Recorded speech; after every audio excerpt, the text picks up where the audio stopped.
Right now, your cat is sitting close enough to watch you but far enough to run. Picture this. You're petting her. She's purring, her eyes are half closed, everything feels calm. Then out of nowhere, her tail flicks once, her ears pin back, and she bites down on your hand hard enough to leave a mark. You didn't do anything different, except you did. Your cat has been running you through a set of rules since the day you brought her home, and most of us are breaking them without ever knowing it. Cats aren't confusing on purpose. They're just wired differently than we are. A dog will tell you what it wants with its whole body. A cat speaks in small signals, tiny shifts in a tail or an ear, and if you miss them, she assumes you're either ignoring her or you can't be trusted. Neither one is good for the relationship. So let's go through what she's actually been trying to tell you. Start with that bite from the hook. It has a name, and vets call it petting-induced overstimulation. Here's what's happening under the fur. Every stroke of your hand fires nerve signals in her skin. At first, that feels good, which is why she leans in and purrs. But those signals build up. There's exact stopwatch, it's different for every cat, but somewhere between 10 and 30 seconds of steady petting, the good feeling can flip into something closer to irritation, almost like an itch that won't go away. Her brain crosses a threshold, and the only way she has to tell you to stop is her body. The tail starts flicking side to side. The ears rotate back or flatten. Sometimes the skin along her back will actually ripple, like a shiver moving down her spine. If you keep going past that point, the bite or the swat is not her being mean. It's the only volume control she has left, and you missed the quiet version. Where does this even come from? Cats in the wild are both hunters and prey at the same time, which is a strange spot to live in. Being touched for a long stretch, especially anywhere near the base of the tail, mimics being grabbed by something bigger. Even a cat that has spent her whole life on your couch still carries that old wiring. So the fix isn't complicated. Watch for that first flick of the tail or that first twitch of the skin, and stop right there. Most cats are much happier with short bursts of affection. A few seconds here, a few seconds there, than one long petting session. You're not failing at loving your cat. You just haven't been reading the pause button. Quick thing while you're thinking about that. Drop a yes or no in the comments. Does your cat give you that tail flick warning before things get spicy? Keep watching, because in a few minutes I'll show you a completely different signal that looks almost the opposite of aggression, but actually means the total opposite of what you'd think. Here's a question. Have you ever crouched down and talked to your cat while she was eating? Just to keep her company. Feels sweet, right? It's actually one of the fastest ways to put her on edge, and almost nobody knows why. When a cat eats, her guard drops.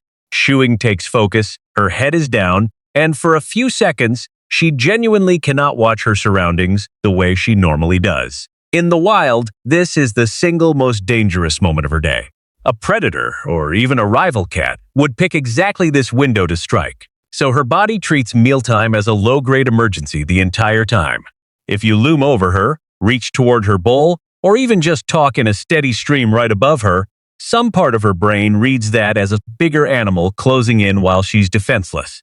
That's why some cats will grab a bite of food and carry it a few feet away before eating it, or eat fast and sloppy instead of relaxed. It's not bad manners. It's survival instinct running on autopilot in a body that no longer needs it but never got the memo. The fix here is almost boring in how simple it is. Feed her somewhere quiet, ideally with her back to a wall so nothing can approach from behind, and give her space while she eats instead of hovering. If you've got multiple pets, keep the bowls far enough apart that nobody feels crowded. Cats who eat feeling safe tend to eat slower, digest better, and show less of that grab-and-run behavior. It costs you nothing. It fixes a stress point most owners never even notice is there. If overstimulation and mealtime stress surprised you, wait until you hear what happens when you rearrange your living room. This one sounds small, but it can shake a cat's entire sense of safety for days. Cats build something behavior experts sometimes call a scent map. Every piece of furniture, every corner, every spot she rubs her cheek against is coated in a scent only she can detect, a chemical signal from glands in her face and paws. That map is basically her mental floor plan of a territory that's safe. It tells her where the exits are, where she can nap without exposure, and where the danger zones might be, like a loud vent or the corner where the vacuum lives. When you move the couch, drag her scratching post to a new corner, or rearrange the whole room while spring cleaning, you're not just changing the furniture. You're erasing chunks of her map overnight. That's why a lot of cats go quiet, hide more, or even stop using the litter box normally for a few days after a big rearrange. It looks like she's being dramatic. She's actually recalculating an entire safety system with almost no information. If you do need to move her favorite chair or her bed, try shifting it just a few inches at a time over several days instead of relocating it all at once. It sounds slow, but it lets her scent trail rebuild gradually instead of vanishing in one afternoon. Cats that get eased into changes like this show far less stress than cats who wake up to a totally different room. Here's one that flips everything you'd expect. You'd think ignoring your cat when you get home is harmless, maybe even considerate, like you're giving her space. It's actually one of the bigger social insults in her world. Cats that live around humans build something close to a hierarchy of check-ins, almost like a greeting ritual between animals who trust each other. Watch two cats that get along in a multi-cat household. When one walks into a room, the other one usually looks up, maybe blinks slowly, maybe gives a short chirp. It's brief, it costs nothing, but it says, "I see you, you're safe here, we're still good." When you walk through the door after work and go straight past her without a glance, a lot of cats read that silence as a break in the pattern. Some will follow you room to room afterward, meowing more than usual. That's not neediness. That's her trying to restart a ritual you skipped. The fix takes about 2 seconds. A short look, a soft word, maybe a slow blink her way as you walk in. You don't need to stop what you're doing or make a big scene. Just acknowledge she's there. Cats that get this small greeting consistently tend to settle faster and pester less throughout the evening because the social loop actually got closed instead of left hanging open. Now here's the one from the opening question, the one that looks like the opposite of everything else on this list. You'd assume looking your cat straight in the eyes is a warm, loving thing to do. In her world, it can read as a threat. In the animal kingdom, a hard, unblinking stare is almost always a challenge. Predators lock eyes on prey right before they move. Rival animals stare each other down before a fight. Your cat's brain still runs a lot of that old software, so if you sit and stare directly into her eyes for a long stretch, especially up close, some cats will tense up, look away sharply, or even back off, the same way you might feel uneasy if a stranger stared at you on the train. It's not that she thinks you're a predator. It's that the signal itself is built into her nervous system, and staring pushes the wrong button. Here's the part that makes this genuinely sweet once you know it. Cats have their own way of saying the opposite of a threat, and it's called the slow blink. When a cat looks at you, softens her eyes, and closes them slowly instead of holding a hard stare, some researchers who study cat behavior believe this works almost like a smile. It tells her you're relaxed enough to close your eyes near her, which in a world built on instinct is a real sign of trust. Try it yourself. Next time she's looking at you, soften your eyes and blink slowly back. A lot of owners notice their cat blinks back or relaxes visibly, almost like the message landed. You've probably done this by accident already without knowing what it meant. We're closing in on the biggest one. The behavior that actually tells you the whole verdict on your relationship with her. So stick around for this last part, because it reframes everything you just learned.